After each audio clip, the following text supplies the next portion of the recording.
I work among many people who, if they have religious affiliation at all, tend to come from Baptist homes. So I certainly know the name of John Calvin. I've done some research on his theology in order that I can better address the questions of the members of our congregation. But I still have lots of questions about Calvin's background and history. So let me start with a question about the city with which he is associated. How did Calvin come to live in Geneva?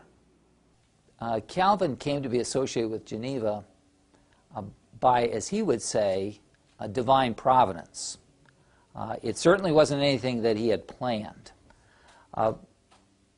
Calvin had been in Basel, and then in the interest of the Reformation, he had gone to Ferrara in Italy, where the Duchess of Ferrara had a reputation for being a patroness of French evangelical Protestants. The Duke of Ferrara wasn't that keen on it, so Calvin's stay there was particularly short. He did spend some additional time back in France, but it seemed clear that it was going to be difficult to actually be a French Protestant scholar and reformer in France, as long as Francis I was taking the line that he was taking against French Protestantism. So Calvin decided that perhaps Strasbourg would be the right place. Strasbourg was open to Protestant refugees, including refugees from France, under the leadership of Martin Bucer. And so Calvin determined that he would go to Strasbourg. However, this was 1536, and war had broken out again between France and the Empire, between Francis I and Charles V. And the most direct route from France to Strasbourg was dangerous on account of the military movement. So Calvin decided to take an indirect route, and that is go through Geneva and then north from Geneva to Strasbourg. That's where divine providence intervened. When Calvin got to Geneva, and his intention was just to stay overnight in Geneva, there was already somebody he knew in Geneva. Now, Geneva, I guess I should back up for a second and say a word or two about Geneva.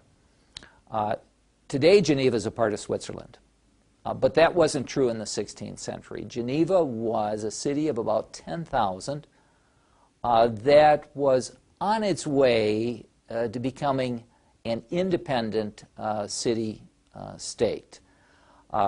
Historically, its ruler had been a bishop. You know, in the Middle Ages, there were a lot of cities, particularly, whose ruler was a bishop. We sometimes call them a prince-bishop. And in Geneva's case, the bishop historically was attached to the noble house of Savoy. Savoy being a feudal territory, kind of straddling the line between France and Italy. It was ruled by a duke of Savoy, and Geneva nearby. The bishops also often were appointees or even relatives of the Duke of Savoy. But in the late Middle Ages, many of these cities and territories ruled by bishops were eager to have more control, direct control over their own affairs, and Geneva was no different. Moreover, for economic reasons, Geneva was interested in associating more closely with territories within the Swiss Confederation, in particular Bern and Freiburg.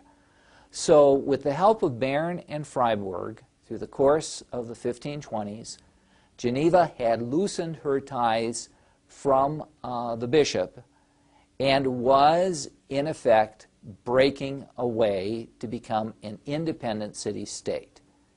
Because it was the 1520s and the Reformation had already broken out, religion became an issue as well. And in breaking away from a bishop, it seemed almost inevitable that you would embrace some form of Protestantism also. This was made more the case by the fact that one of Geneva's allies, Bern, was itself a Protestant city within the Swiss Confederation, and they wanted to promote Protestantism within Geneva as well. And to that end, in 1533, Bern had sent a couple of evangelical clergy there to preach and promote reform.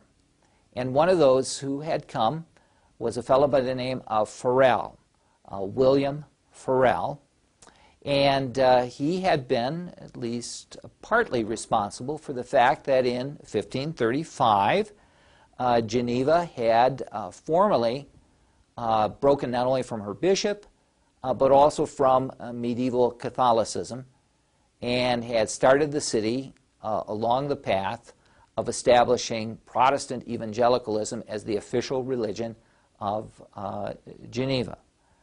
But Farel needed help, and he was looking for others who could teach and preach and promote authentic Reformation within Geneva. Well, Calvin arrives in 1536, and by this time he's already published the Institutes. He's a young Protestant intellectual, and his arrival in Geneva is made known to Farel. So Farel seeks Calvin out and asks him if he won't stay in Geneva. It's a French-speaking city. If he won't stay in Geneva and promote the cause of reform.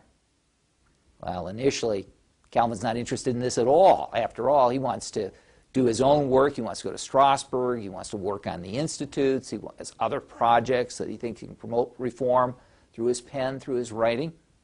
But Calvin says, no, you're needed here.